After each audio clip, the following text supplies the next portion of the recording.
ിൻ്റെ module 2 part 2 വീഡിയോയിലോട്ടേക്ക് സ്വാഗതം. അപ്പോൾ നമ്മളിന്ന് ആദ്യമായിട്ട് ഡിസ്കസ് ചെയ്യാൻ പോകുന്നത് വേപ്പർ കംപ്രഷൻ റെഫ്രിജറേഷൻ സിസ്റ്റത്തിനെ പറ്റിയാണ്.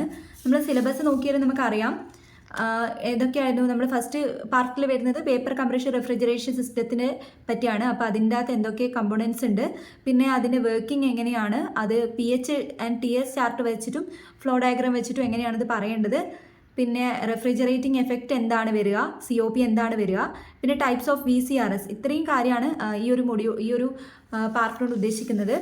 ഇത് നമുക്ക് ആദ്യം തന്നെ VCRSനെ പറ്റിയിട്ട് പറഞ്ഞു തുടങ്ങാം. ഇതെന്ന് വെച്ചാൽ it is N improved type of air refrigeration സിസ്റ്റമാണ്. എയർ റെഫ്രിജറേഷൻ സിസ്റ്റത്തിൻ്റെ ഒരു മോഡിഫിക്കേഷൻ ആണെന്ന് നമുക്ക് പറയാം വേപ്പർ കംപ്രഷൻ റെഫ്രിജറേഷൻ സിസ്റ്റം. അപ്പോൾ നമുക്ക് ഈ ഒരു സിലബസിൽ തന്നെ നമുക്ക് പറയാനുണ്ട് advantages and disadvantages of vapour compression system over air refrigeration system. അത് ഞാനിവിടെ അറ്റാച്ച് ചെയ്യാം. അതെന്തൊക്കെയാണെന്ന് സിമ്പിളാണ്. അതായത് നമ്മൾ എന്താണ് എയർ എന്ന് വെച്ചാൽ എയറിന് ഒരൊറ്റ സ്റ്റേറ്റ് മാത്രമല്ലേ ഉണ്ടായിട്ടുള്ളൂ, നമ്മൾ മുന്നേ പറഞ്ഞിട്ടുണ്ടായിരുന്നു. അപ്പോൾ എയർ സെൻസിബിൾ ഹീറ്റ് മാത്രം വെച്ചിട്ട് വർക്ക് ചെയ്യുന്നതാണ്. എന്നാൽ ഇവിടെ നമുക്ക് എന്ത് ചെയ്യാൻ പറ്റും, സെൻസിബിൾ ഹീറ്റും ലാറ്റൻറ്റ് ഹീറ്റും യൂട്ടിലൈസ് ചെയ്യാൻ പറ്റും. അപ്പോൾ അതുകൊണ്ട് തന്നെ എന്താ COP കൂടുതലാക്കാൻ പറ്റും. ചെറിയ സൈസിൽ തന്നെ നമുക്ക് COP കൂടുതൽ അറ്റൈൻ ചെയ്യാൻ പറ്റും. അതായത് ഗ്രേറ്റ് റെഫ്രിജറേഷൻ എഫക്റ്റ് പ്രൊഡ്യൂസ് ചെയ്യാൻ പറ്റും. പിന്നെ എന്താ റണ്ണിങ് കോസ്റ്റ് വളരെ കുറവായിരിക്കും. ഇവിടെ നമ്മളെ ഒരു എയർ റെഫ്രിജറേഷൻ സിസ്റ്റത്തിൽ യൂസ് ചെയ്തതിൻ്റെ 1/5 മാത്രമേ നമ്മളിവിടെ യൂസ് ചെയ്യേണ്ട കാര്യമുള്ളൂ. പിന്നെ വരുന്നത് വൈഡ് റേഞ്ച് ഓഫ് ടെമ്പറേച്ചറിൽ യൂസ് ചെയ്യാൻ പറ്റും. അങ്ങനെയുള്ള കാര്യങ്ങളൊക്കെയാണ് അതിൽ പറഞ്ഞിട്ടുള്ളത്. ചില ഡിസഡ്വാൻറ്റേജസും ഉണ്ട്. ഇനീഷ്യൽ കോസ്റ്റ് ഹൈ ആയിരിക്കും. പിന്നെ ഉള്ളത് ഇൻഫ്ലേമബിലിറ്റി, ലീക്കേജ്, വേപ്പർ ചിലപ്പോൾ ടോക്സിക് ആയിരിക്കാം. അങ്ങനെയുള്ള കാര്യങ്ങളൊക്കെ ഈ വേപ്പർ ടോക്സിക് ആയിട്ടുള്ള വേപ്പർ ലീക്ക് ചെയ്താൽ ഉണ്ടാകുന്ന ബുദ്ധിമുട്ട്, അങ്ങനെയുള്ള കാര്യങ്ങളൊക്കെ ഇവിടെ ഡിസഡ്വാൻറ്റേജ് ആയിട്ട് വരുന്നുണ്ട്. അപ്പോൾ അത് ഞാനിവിടെ അറ്റാച്ച് ചെയ്യാം.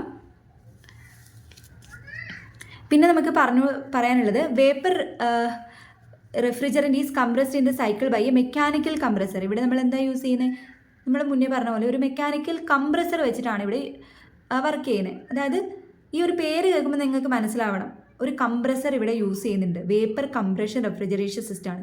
അപ്പോൾ എന്തായാലും എന്തുണ്ടാവണം, ഒരു കംപ്രസർ ഉണ്ടാവണം. അതായത് VCRS consist of A compressor, condenser, evaporator and expansion valve. It absorbs latent heat from the refrigerated space and give out to sink or condenser.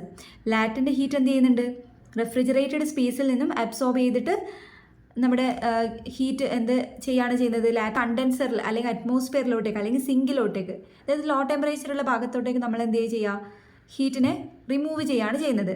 അതുകൊണ്ട് തന്നെ ഇതിനെ നമ്മൾ ലാറ്റൻറ്റ് ഹീറ്റ് പമ്പ് എന്ന് പറയുന്നുണ്ട്. പിന്നെ ഇവിടെ നമ്മൾ ആലോചിക്കാനുള്ളത് ഇവിടെ ആപ്ലിക്കേഷൻസ് ആണ്. ഇത് മോസ്റ്റ് വൈഡ്ലി യൂസ് ചെയ്യുന്നതാണ് ഈ വേപ്പർ കംപ്രഷൻ റെഫ്രിജറേഷൻ സിസ്റ്റം എന്ന് പറഞ്ഞാൽ. അത് കാരണം എന്താണെന്ന് വെച്ചാൽ ഇത് കുറച്ചുകൂടി പ്രാക്ടിക്കൽ ഫോമാണ്.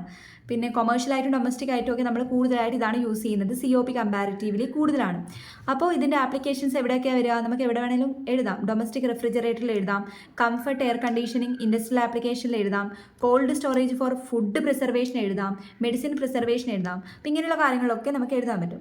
അപ്പോൾ നമ്മൾ വേപ്പർ കംപ്രഷൻ എന്ന് പറയുമ്പോൾ നിങ്ങൾ ആദ്യം ആലോചിക്കേണ്ടത് എന്താ, കംപ്രസർ ഉണ്ടാവും. ഒരു കംപ്രസർ യൂസ് ചെയ്തിട്ട് വേപ്പറിനെ കംപ്രസ് ചെയ്യിക്കുന്നുണ്ട്. അപ്പോൾ അതാണ് നിങ്ങൾക്ക് മനസ്സിലാവേണ്ടത്. അപ്പോൾ വേപ്പർ അബ്സോർപ്ഷൻ എന്ന് പറയുമ്പോൾ എന്തുണ്ടാവില്ല, കംപ്രസർ ഉണ്ടാവില്ല. അതാണ് അതിൻ്റെ ഒരു ഡിഫറൻസ് എന്ന് പറഞ്ഞാൽ. പിന്നെ ഇതിൽ പറയാനുള്ളത് നമ്മുടെ ഫ്ലോ ഡയഗ്രാമാണ്. ഫ്ലോ ഡയഗ്രാം നീറ്റായിട്ടുള്ള ഞാനൊന്ന് ഇവിടെ അറ്റാച്ച് ചെയ്യാം. ഇത് സിമ്പിളായിട്ടുള്ള ഒരു ഡയഗ്രാണ്. പിന്നെ ഇവിടെ നമുക്ക് ഈ സിമ്പിൾ വേപ്പർ കംപ്രഷൻ റെഫ്രിജറേഷൻ്റെ പ്രിൻസിപ്പൽ പാർട്ടും അതിൻ്റെ ഫംഗ്ഷനും ഇവിടെ പറയാം. അത് പറയാമെന്ന് വെച്ചാൽ അത് ഞാനിവിടെ അറ്റാച്ച് ചെയ്യാം. നമുക്ക് അറിയുന്ന കാര്യങ്ങൾ തന്നെയാണ്, അറിയാത്ത 1-2 കാര്യങ്ങൾ മാത്രമേ ഉള്ളൂ. അത് ഞാൻ പറഞ്ഞുതരാം. നമുക്കറിയാം ഒരു കംപ്രസർ ഉണ്ടെന്ന് അറിയാം. കംപ്രസറിൽ വർക്ക് ചെയ്തിട്ടാണ് നമ്മൾ എന്ത് ചെയ്യുന്നത്, കംപ്രസറിൽ വർക്ക് കൊടുത്തിട്ടാണ് നമ്മൾ ഈ ഒരു റെഫ്രിജറേഷൻ സിസ്റ്റത്തിനെ വർക്ക് ചെയ്യിപ്പിക്കുന്നത്, ഓടിക്കുന്നത്.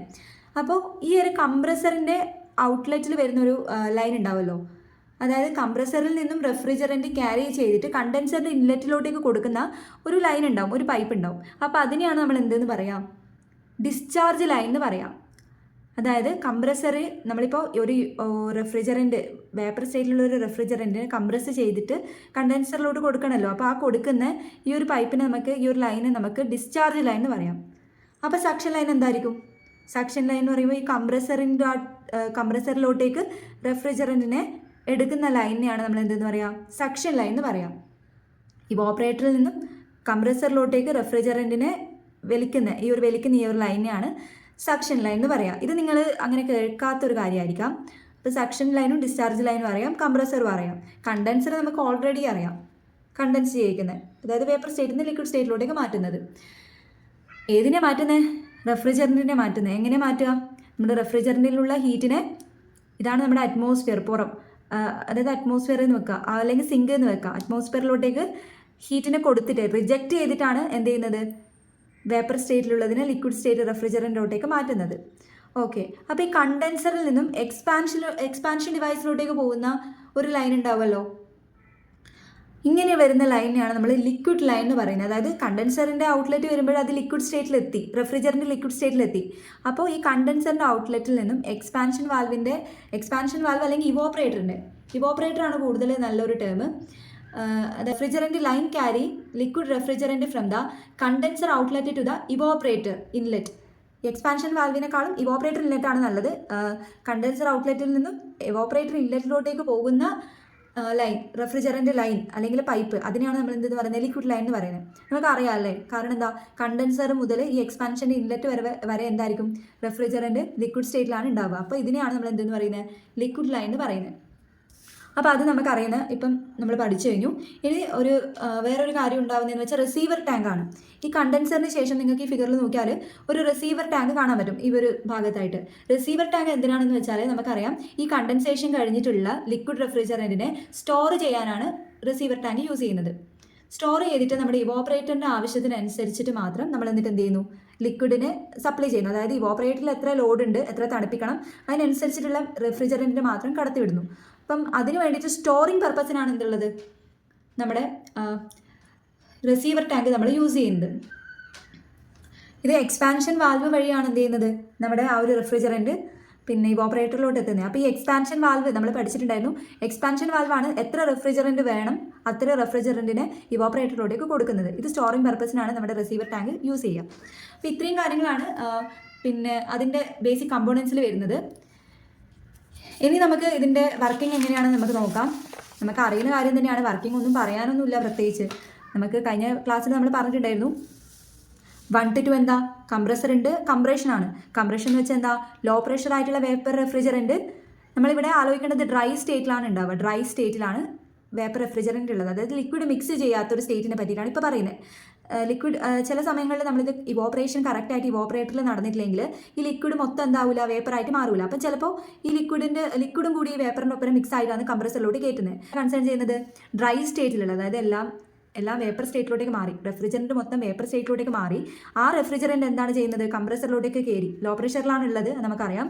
കംപ്രസറിൽ ഏത് വഴിയാണ് കയറിയത്? സക്ഷൻ ലൈൻ വഴിയാണ് കയറിയത്. എന്നിട്ട് അങ്ങനെ കയറിയതിന് ശേഷം എന്ത് സംഭവിക്കുന്നു? ദ റെഫ്രിജറൻറ്റ്, ഈ 6 ഞാൻ ഡിനോട്ട് ചെയ്തത് റെഫ്രിജറൻറ്റിനാണ്. അപ്പോൾ നിങ്ങൾ എക്സാമിനൊക്കെ എഴുതുമ്പോൾ റെഫ്രിജറൻറ്റിൽ നിന്ന് തന്നെ എഴുതണം. Refrigerant is compressed into high pressure and temperature. നമുക്കറിയാം കംപ്രസറിലോട്ട് പോയാൽ പ്രഷറും കൂടും ടെമ്പറേച്ചറും കൂടും. എന്നിട്ട് എന്ത് ചെയ്യും? And discharged into discharge line. നമുക്കറിയാം കംപ്രസറിൻ്റെ ഔട്ട്ലെറ്റ് വരുന്ന ലൈനാണ് ഡിസ്ചാർജ് ലൈൻ. പിന്നെ എന്ത് സംഭവിക്കും? 2 to 3 പ്രോസസ്സ് എന്താ? കണ്ടൻസേഷൻ ആണ്. കണ്ടൻസേഷൻ ഇവിടെ നമ്മളൊന്ന് ആലോചിക്കേണ്ട കാര്യം, ഈ വേപ്പർ കംപ്രഷൻ റെഫ്രിജറേഷൻ സിസ്റ്റത്തിൽ കംപ്രഷൻ എന്ന് പറഞ്ഞാൽ ഐസെൻട്രോപിക് പ്രോസസ്സാണ്. അത് ഞാൻ പിന്നെ pH ഡയഗ്രം TS ഡയഗ്രം പറയുന്ന സമയത്ത് വ്യക്തമാക്കി തരാം, അതൊന്ന് മനസ്സിൽ വെക്കാം. പിന്നെ കണ്ടൻസേഷൻ എന്ന് പറഞ്ഞാൽ ഇവിടെ കോൺസ്റ്റൻറ്റ് പ്രഷർ കോൺസ്റ്റൻറ്റ് ടെമ്പറേച്ചർ പ്രോസസ്സാണ് നടക്കുന്നത് PCRSൽ. അപ്പോൾ റെഫ്രിജറൻറ്റ് എൻറ്റേഴ്സ് ദ കണ്ടൻസർ പൈപ്പിലോട്ടേക്ക് കയറുന്നു. The vapour refrigerant cooled and condensed into liquid by cooling medium. അതായത് നമുക്കറിയാം കണ്ടൻസർ എന്ന് വെച്ചാൽ ഹീറ്റ്, നമ്മൾ നേരത്തെ പറഞ്ഞു കഴിഞ്ഞു, ഹീറ്റ് റിജക്റ്റ് ചെയ്യുന്നതാണ്. അപ്പോൾ റിജക്റ്റ് ഒന്നിക്കിൽ അറ്റ്മോസ്ഫിയറിലോട്ടേക്ക് എയറിലോട്ടേക്ക് കൊടുക്കും, അല്ലെങ്കിൽ ചില സമയം അവിടെ വാട്ടർ വെച്ചിട്ട് പെട്ടെന്ന് കൂൾ ചെയ്യാൻ വാട്ടർ വെക്കാം. വാട്ടർ വെച്ചിട്ടാണ് കൂൾ ചെയ്യുന്നത്. അപ്പോൾ കൂളിംഗ് മീഡിയത്തിലോട്ടേക്കാണ് റെഫ്രിജറൻറ്റ് ഹീറ്റ് കളയുന്നത്. എന്നിട്ട് എന്ത് ചെയ്യുന്നു? ആ സമയത്ത് ലാറ്റൻ്റ് ഹീറ്റിനെ എന്ത് ചെയ്യുന്നു? നമ്മുടെ റെഫ്രിജറൻറ്റ് റിമൂവ് ചെയ്യുന്നു. എന്നിട്ട് റെഫ്രിജറൻറ്റ് വേപ്പർ സ്റ്റേറ്റിൽ നിന്ന് ഹീറ്റിനെ കൊടുത്തു കഴിഞ്ഞാൽ എന്താവും? ലിക്വിഡ് സ്റ്റേറ്റിലോട്ടേക്ക് മാറും റെഫ്രിജറൻറ്റ്. അപ്പോൾ ലിക്വിഡ് സ്റ്റേറ്റിലേക്ക് റെഫ്രിജറൻറ്റ് മാറുന്നു. ആദ്യം കംപ്രഷൻ നടന്നിട്ട് നമ്മുടെ പിന്നെ മോട്ടർ, അതായത് കംപ്രസർ ഓണാക്കി നമ്മുടെ ഇലക്ട്രിക്കൽ എനർജി സ്വിച്ച് ഞെക്കി കംപ്രസർ റൺ ചെയ്യിപ്പിച്ചു. കംപ്രസർ എന്ത് ചെയ്യുന്നു? വർക്ക് ചെയ്യാൻ തുടങ്ങി. ലോ പ്രഷറിലുള്ള റെഫ്രിജറൻറ്റിനെ ഹൈ പ്രഷറിലോട്ടേക്ക് കംപ്രസർ മാറ്റി. എന്നിട്ട് അതൊരു വേപ്പർ റെഫ്രിജറൻ്റ് ആയിരുന്നു, ഹൈ ടെമ്പറേച്ചറിലോട്ടേക്ക് മാറ്റി. എന്നിട്ട് അതെന്ത് ചെയ്യുന്നു? ഈ വേപ്പർ കിട്ടിയിട്ട് സൈക്കിൾ ചെയ്തിട്ട് കാര്യമില്ല. നമുക്ക് വേപ്പർ കൊണ്ടുപോയാൽ നമുക്ക് ഇവോപ്പറേറ്ററിൽ എത്തിയിട്ട് കാര്യമില്ല. അപ്പോൾ നമുക്ക് ലിക്വിഡ് ആക്കണം. ലിക്വിഡ് ആക്കാൻ നമ്മൾ എന്ത് ചെയ്യുന്നു? കണ്ടൻസറിലോട്ടേക്ക് പോയിട്ട് ഇവിടെ ഈ കൂളിംഗ് മീഡിയമായിട്ട് ഹീറ്റ് ട്രാൻസ്ഫർ നടന്നിട്ട് ലിക്വിഡ് സ്റ്റേറ്റിലോട്ടേക്ക് മാറി. എന്നതിന് ശേഷം എന്ത് സംഭവിക്കും? എക്സ്പാൻഷൻ സംഭവിക്കും. ഇപ്പം നമുക്ക് ലിക്വിഡ് സ്റ്റേറ്റിലോട്ടേക്ക് കിട്ടി, പക്ഷേ എന്തിലാണ് ഉള്ളത്? ഹൈ പ്രഷറിലും ഹൈ ടെമ്പറേച്ചറിലും ഉള്ളത്. ഇങ്ങനെ ഹൈ പ്രഷറിലും ടെമ്പറേച്ചറിലും ഇവോപ്പറേറ്റർ പോയിട്ട് കാര്യമില്ല. അപ്പോൾ നമ്മൾ എന്ത് ചെയ്യണം? വീണ്ടും നമ്മൾ പ്രഷർ കുറക്കണം. പ്രഷർ കുറച്ചിട്ട് ടെമ്പറേച്ചറും കുറക്കണം. അപ്പോൾ the required quantity of refrigerant is supplied to the evaporator through the expansion valve. അത് നമുക്കറിയാം. എത്രയാണോ വേണ്ടത് അത് ഇവോപ്പറേറ്ററിലോട്ടേക്ക് കൊടുക്കുന്നത് എക്സ്പാൻഷൻ വാൽവാണ്, ഇത്ര ഓരോ ലോഡിനനുസരിച്ചിട്ട്. പിന്നെ function of expansion valve is to reduce high pressure of liquid to low pressure. അതാണ് ഇപ്പോൾ പറഞ്ഞത്. ഹൈ പ്രഷറിൽ നിന്നും ലോ പ്രഷറിലോട്ടേക്ക് റെഡ്യൂസ് ചെയ്യും. ഐസെൻതാൽപിക് പ്രോസസ്സാണ് ഇവിടെ നടക്കുന്നത്, അതായത് എൻതാൽപി കോൺസ്റ്റന്റ് ആയിട്ടുള്ളത്. അപ്പോൾ അങ്ങനെ സംഭവിക്കുന്ന സമയത്ത് പ്രഷർ കുറയുന്ന സമയത്ത് തന്നെ ഓട്ടോമാറ്റിക്കായിട്ട് ടെമ്പറേച്ചറും കുറഞ്ഞു. ടെമ്പറേച്ചർ ഈ ഒരു പ്രഷർ റിഡക്ഷൻ നടക്കുന്ന സമയത്ത് ടെമ്പറേച്ചർ ഏകദേശം -10 ഡിഗ്രി സെൽഷ്യസ് വരെ കുറയുന്നതാണ് ഇവിടെ പറഞ്ഞിട്ടുള്ളത്. അപ്പോൾ നമുക്കിപ്പോൾ ലാസ്റ്റ് എന്ത് കിട്ടി? ഈ ഒരു ഡയഗ്രം നോക്കിയാൽ നമുക്ക് അപ്പോൾ പിന്നെ പ്രഷറും ആദ്യം കംപ്രസറിലോട്ട് കയറി, കംപ്രസറിൽ നിന്ന് പ്രഷറും ടെമ്പറേച്ചറും കൂട്ടി, പിന്നെ പ്രഷറും ടെമ്പറേച്ചറും കൂട്ടിയിട്ട് കണ്ടൻസറിലോട്ട് പോയി. കണ്ടൻസറിൽ നിന്ന് എന്ത് ചെയ്തു? കണ്ടൻസറിൽ ഒരു വേപ്പർ സ്റ്റേറ്റിൽ നിന്നും ലിക്വിഡ് സ്റ്റേറ്റിലോട്ടേക്ക് നമ്മൾ റെഫ്രിജറൻറ്റ് മാറി, അതായത് ഹീറ്റ് പുറത്തോട്ടേക്ക് കളഞ്ഞിട്ട് മാറി. എന്നിട്ട് നമ്മൾ എന്താ ഹൈ പ്രഷറിലാണുള്ളത്. ഹൈ പ്രഷറുള്ള ഈ ലിക്വിഡ് റെഫ്രിജറൻറ്റ് എക്സ്പാൻഷൻ ഡിവൈസിലോട്ടേക്ക് പോയിട്ട് എന്തായി? ലോ പ്രഷർ ആൻഡ് ലോ ടെമ്പറേച്ചറിലോട്ടേക്ക് മാറി. അപ്പോൾ ഈ low pressure and low temperature liquid refrigerant പിന്നെ എന്ത് സംഭവിക്കും?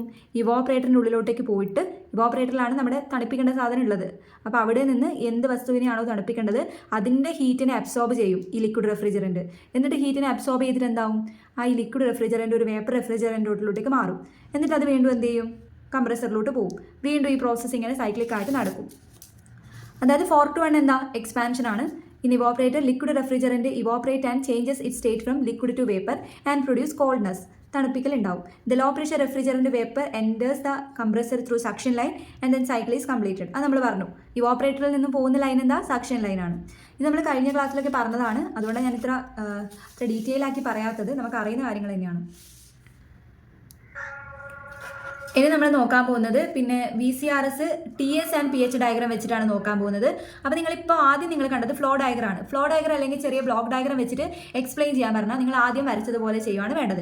ഇനിയിപ്പോൾ TS diagram and PH diagram വെച്ചിട്ട് എക്സ്പ്ലെയിൻ ചെയ്യാൻ പറഞ്ഞാൽ നിങ്ങൾ എന്ത് ചെയ്യണമെന്ന് വെച്ചാൽ ഈ ഫിഗർ വരക്കണം.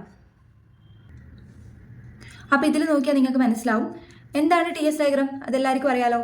Y ആക്സിസിൽ ടെമ്പറേച്ചർ, X ആക്സിസിൽ എൻട്രോപ്പി, TS ഡയഗ്രാം. പിന്നെ എന്താ? PH diagram. Y ആക്സിസിൽ പ്രഷർ, X ആക്സിസിൽ എൻതാൽപി, H എൻതാൽപ്പിനെ റെപ്രസെൻറ്റ് ചെയ്യുന്നു. അപ്പോൾ ഈ ഡയഗ്രാം ഒക്കെ നമ്മളെ ഈ റെഫ്രിജറൻറ്റിൻ്റെ പ്രോപ്പർട്ടീസ് എങ്ങനെയാണ് ഉണ്ടാവുക, ഓരോ പ്രോസസ്സിലും അതിൻ്റെ പ്രോപ്പർട്ടീസ് എങ്ങനെയാണ് ഉണ്ടാവുക എന്ന് പഠിക്കാൻ വേണ്ടിയിട്ട് ഈ ഡയഗ്രാം നമുക്ക് ഹെൽപ്ഫുൾ ആയിരിക്കും. ഇത് നോക്കിയാൽ നമുക്കിത് പഠിച്ചു കഴിഞ്ഞാൽ നോക്കിയാൽ നമുക്ക് എവിടെയാണ്, എങ്ങനെയാണ്, ഏത് പ്രോസസ്സിൽ ഏത് സ്റ്റേറ്റിലാണ് നമ്മുടെ റെഫ്രിജറൻറ്റ് ഉള്ളതെന്ന് നമുക്ക് വേഗം മനസ്സിലാവും. അപ്പോൾ അതിനാണ് ഇത് പഠിക്കുന്നത്. ഇതിൻ്റെ ബേസിക് ആയിട്ടുള്ള കാര്യങ്ങൾ നിങ്ങൾ കഴിഞ്ഞ വർഷം തെർമലിൽ പഠിച്ചിട്ടുണ്ടാവും. അതായത് നമുക്കിപ്പോൾ നിങ്ങൾക്ക് പഠിച്ചതായിട്ട് ഓർമ്മയുണ്ടാവും. നിങ്ങളിപ്പോൾ ഒരു എൻതാൽപ്പി ഒക്കെ കണ്ടുപിടിക്കാനുള്ള ഇക്വേഷനിൽ എൻട്രോപ്പീൻ്റെ ഇക്വേഷൻ എടുത്തിട്ട് ഡ്രൈനസ് ഫ്രാക്ഷൻ കണ്ടുപിടിച്ചിട്ട് പിന്നെ എൻതാൽപ്പി സബ്സ്റ്റിറ്റ്യൂട്ട് ചെയ്തിട്ട് അങ്ങനെ ഒരു പ്രോബ്ലംസ് ഒക്കെ ചെയ്ത് ഓർമ്മയില്ലേ? ആ ഒരു ടൈപ്പാണ് ഇപ്പോൾ ഇവിടെ വേണ്ടത്. ഇനിയിപ്പോൾ നിങ്ങൾക്കത് ഓർമ്മയില്ലെങ്കിൽ ഞാനതിവിടെ ജസ്റ്റ് ഒന്ന് ആഡ് ചെയ്യാം. നിങ്ങളതൊന്ന് നോക്കിയിട്ട് ഒന്ന് മനസ്സിലാക്കുക. അല്ലെങ്കിൽ നിങ്ങൾക്ക് ഇപ്പോൾ എളുപ്പത്തിൽ വേണമെങ്കിൽ നിങ്ങൾക്ക് ഇതിപ്പോൾ ജസ്റ്റ് ഒന്ന് ചിന്തിച്ചാൽ തന്നെ ഇത് മനസ്സിലാവുന്ന കാര്യങ്ങളേ ഉള്ളൂ. ഇക്വേഷൻസ് മാത്രമേ നിങ്ങൾ മുന്നേ പഠിച്ചത് വെച്ച് ഒന്ന് ജസ്റ്റ് റെഫർ ചെയ്യുക. ഞാൻ അവിടെ പിന്നെ അറ്റാച്ച് ചെയ്തേക്കാം.